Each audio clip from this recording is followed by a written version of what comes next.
E Pedro precisava ser tratado, irmão. Porque ele não gostava perto de gente, não é lícito sentar na mesa. Imagina, você ser discriminado. Não vamos sentar à mesa com o irmão Sebastião, não. De jeito nenhum. É ele lá no canto dele e eu aqui. Ele não é digno. Que é isso? O que Deus faz?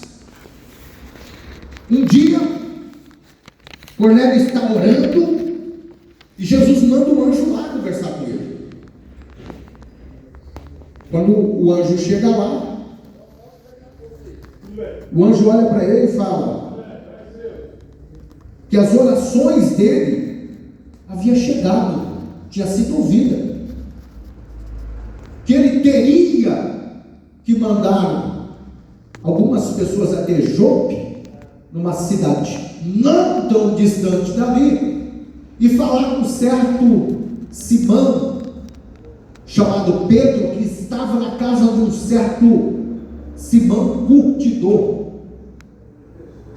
e que o chamasse até a casa de Cornélio para receber o ensinamento adequado, passar pelas águas batismais, para ter o seu nome, queridos, escrito no livro da vida, para receber a salvação de graça.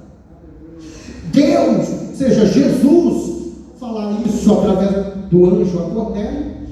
Cornélio então reúne ali 2 dos seus criados piedosos. Uma coisa que a gente precisa entender, irmão, que quando nós cristãos, crentes, nós precisamos ser pessoas que influenciam as pessoas, não com palavras de persuasão. Isso aí vem com o tempo, mas com a nossa conduta, com a nossa maneira de andar, com a nossa maneira de ser. Cornélio tinha esse dom em sua vida, ele influenciava as pessoas que estavam na sua volta. Tanto é que a Bíblia, ela dá um currículo de como Cornélio era no meio dos seus, no meio da sociedade e também da liderança, da 10ª parte, irmão, de uma legião que ele tomava conta. E havia em Cesareia um varão, por nome Cornélio, centurião da corte italiana, piedoso, temente a Deus com toda a sua casa. Com toda a sua casa significa que os que estavam em casa o respeitava a sua crença, porque ele procurava fazer com justiça. Com toda a sua casa, o qual fazia suas esmolas ao povo e de continuo orava a Deus, de continuo orar.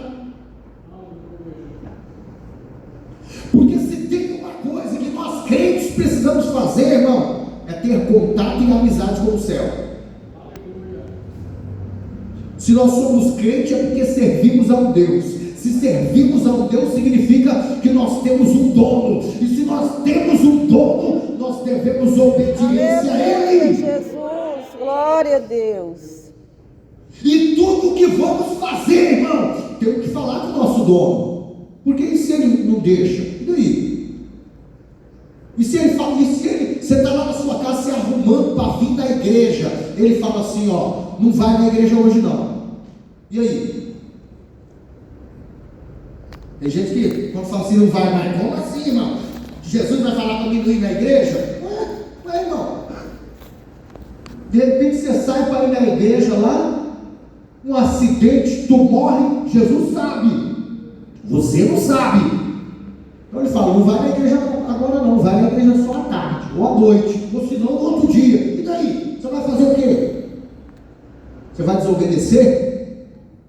Nós não temos um dono, nós não temos que ter uma comunhão, nós não devemos submissão, nós não temos que falar para Ele, pedir para eles as coisas. Não, irmãos.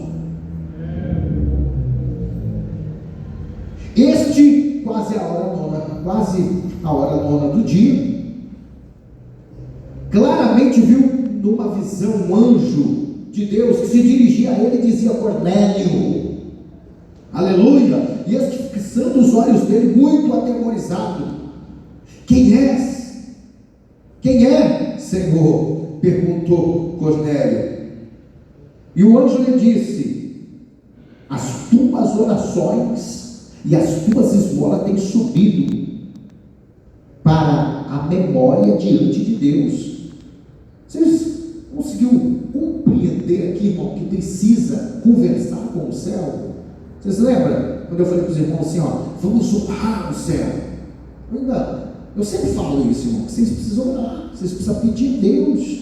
É porque tem pessoas que ficam ali, fica quietinho, e ele ficou ouvindo Aleluia, a petição do outro. Jesus. Deus sabe sim o teu pensamento, conhece a intenção do teu coração, Ele conhece isso, irmão, mas é necessário falar. Aleluia. Esses tempos atrás, eu tive uma cisterna, alguns anos atrás, eu curioso, porque, tá vendo, os nossos olhos enxergam só as coisas materiais, mas e as espirituais? Sempre tem curiosidade de enxergar as coisas espirituais? E surgiu uma curiosidade no meu coração. Eu queria saber qual o procedimento espiritual que o Espírito usava para poder salvar uma alma. Eu falei, meu Deus do céu, vocês nunca tiveram esse tipo de curiosidade? Eu falei, meu Deus, é gostoso você ver as pessoas, mas e como o Espírito faz isso? Aí o Senhor me abriu a visão para me enxergar, me ensinou, irmãos, que precisa da palavra. Para quem foi dada a responsabilidade da igreja? Para o Espírito Santo.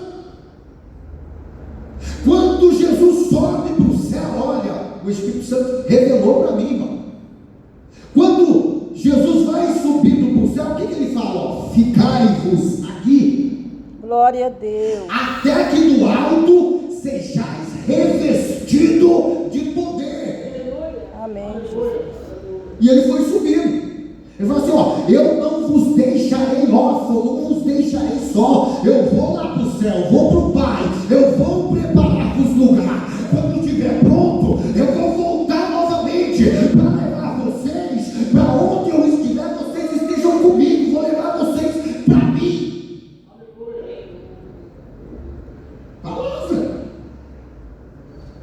Aí passa um tempo, eles perseveram, recebe o Espírito Santo. Este Espírito Santo era a semente que seria passada para as pessoas, porque é o Espírito que opera tudo em todos, irmãos. É o Espírito que convence, é o Espírito que cura, é o Espírito que ressuscita. Os irmãos ouviram aqui na leitura aqui, que Lucas ele deixa registrar nesta experiência que quem ungiu Jesus foi Deus com o Espírito Santo. Para quê? Para curar, para libertar. Aleluia. Não foi isso que nós lemos? Aleluia. Diga glória a Deus. Foi Deus, irmão, que ungiu a Jesus Cristo com o Espírito Santo e com virtude. Versículo de número 38, com o Espírito Santo e com virtude, o qual andou fazendo o bem e curando a todos os oprimidos do diabo, porque Deus era com ele. Com ele quem? Com Jesus Cristo. Jesus é o Filho de Deus, irmão. É no nome dele que vocês estão aqui. É no nome dele que enquanto está sentado o Espírito Santo, este mesmo que Deus ungiu Jesus Cristo, está curando pessoas sentadas aqui, está libertando vidas através da tua presença lá na tua casa, está abrindo portas de emprego, está, irmão, solucionando problemas diversos dentro da igreja, enquanto esta palavra está sendo pregada, anunciada no reino espiritual. As coisas estão acontecendo nas nossas vidas.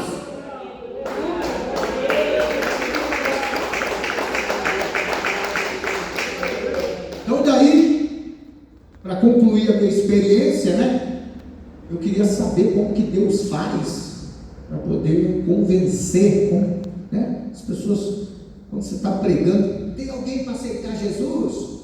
Aí a pessoa levanta a mão, vem na frente, a gente, né, faz aquela oração de confissão. Aí o Espírito falou para mim assim, que ele pega essa palavra, ele leva tímpanos adentro, desce terra fértil o coração, fazendo brotar fé para o indivíduo receber o milagre, Aleluia, Jesus. aleluia, e se arrepender dos seus maus caminhos. E o Espírito de Deus começa mudando primeiro o intelecto da pessoa, ele muda a pessoa de dentro para fora. Glória a Deus. Nós queremos às vezes, irmão, que essas coisas aconteçam de fora para dentro. E como que é isso, irmão? Porque as pessoas, quando a gente fala assim, ó, tem alguém para aceitar Jesus, eles pensam, meu Deus, como que eu vou fazer? Eu vou ter que largar disso, vou ter que largar daqui, e ele fica com dó. Mas ele não pensa que ele mesmo em si não faz nada, irmão. Quem faz é o Espírito Santo de Deus mostrando, mudando o intelecto. Aleluia! Se o indivíduo pensar dessa forma, não tem conversão. Então quem muda o ser humano não é o próprio homem, irmão. Quem muda o ser humano é o Espírito de Deus através da pessoa, a palavra. Jesus Cristo é a palavra que faz tímpanos adentro, descendo dentro do coração, é implantado o Senhor Jesus no coração da pessoa através da palavra que é o próprio Cristo. Glória a Deus. Aí eu passei a entender o procedimento espiritual de como que realiza uma conversão, de como que uma conversão acontece. E aqui nós vemos, irmãos, que Deus há tempos operando na vida de Cornélio, arrumou toda a vida, faltava um item final, o quê?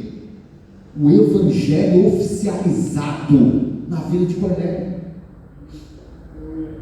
Mas Pedro ainda era rústico, Pedro precisava ser lapidado, Pedro também precisava ser trabalhado. O que Deus faz, irmão? Quando a visão vai até Cornélio, não tão depois daquilo, perto da hora do almoço, ele sobe no terraço de uma casa para poder fazer uma oração, e nesta oração ele tem uma visão súbita. Ele tem um arrebatamento, Pedro tem um arrebatamento de sentido. Está lá orando lá, ó. Para quem não sabe, arrebatamento de sentido, irmão. Acaba estar orando lá, ó. Aí de repente o Espírito, e ele abre-se a visão. O que ele vê? Ele vê um lençol. Ele vê um lençol descendo do céu. Esse lençol tem um significado. O lençol significa o véu, irmão. E ele vê ali dentro daquele lençol um monte de coisas que eram consideradas impuras. E uma voz que falou para ele por 3 vezes: mata e come. Ele falou: de maneira nenhuma, Senhor. Nunca entrou coisa comum ou imunda na minha boca. Mas a visão, irmãos, não se tratava de estômago, não se tratava de comida. A visão se tratava da purificação. Que quando o véu se rasga, aleluia, agora a salvação não é só para o judeu, mas é para os gentios também. Aleluia. Quando a Bíblia fala de salvação, queridos irmãos, tanto do judeu quanto do grego, está falando que esta salvação não é só agora para os judeus, mas para os gentios, para os gregos, que somos nós, irmãos, de graça, fomos enxertados, recebemos a salvação de graça,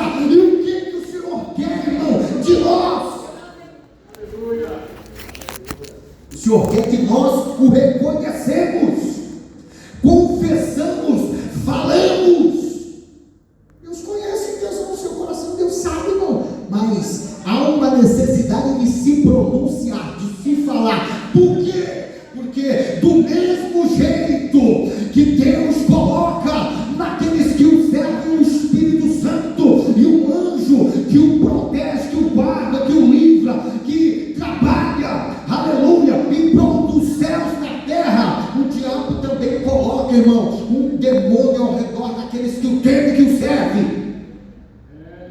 E esse demônio ele precisa escutar o indivíduo falar que ele é propriedade exclusiva do céu.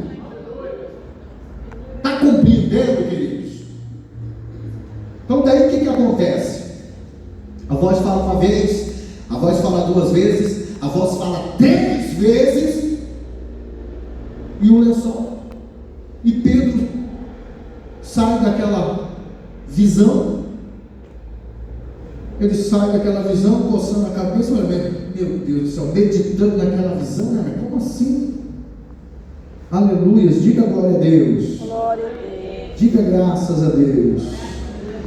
O Espírito Santo, irmão, depois, porque nesse meio tempo, as pessoas que Cornélio tinha designado para ir ter jogo na casa de um tal Simão, chamado curtidor, que o Pedro estava na casa, estava chegando já na porta da casa dele, Pedro coçando a cabeça, mas que visão estranha, nunca tive nada assim, como assim?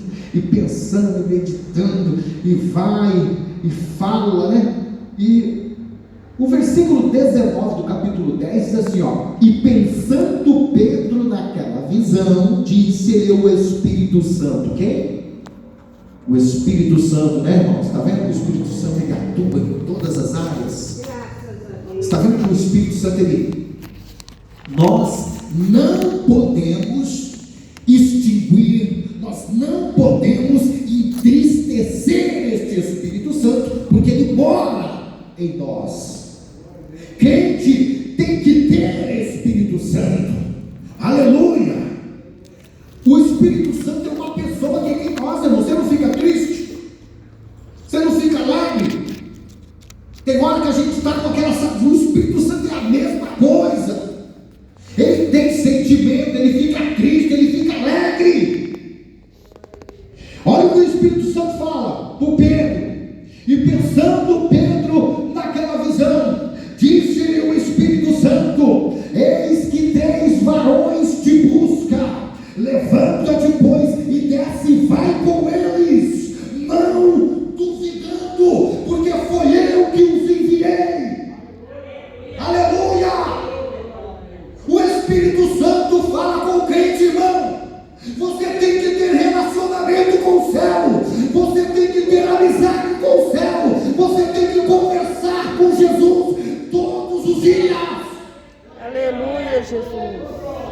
Porque o Espírito Santo conversa conosco todos os dias. Mas nós precisamos ouvir a voz do Espírito Santo. Precisamos aprender, aleluia, como que o Espírito Santo faz para falar conosco, irmão. É gostoso você ouvir as pessoas, né? Que ouvem o Espírito Santo e o Espírito Santo fala com eles ao nosso respeito. É bom, né, irmão? Quando o Espírito Santo usa alguém para falar com a gente.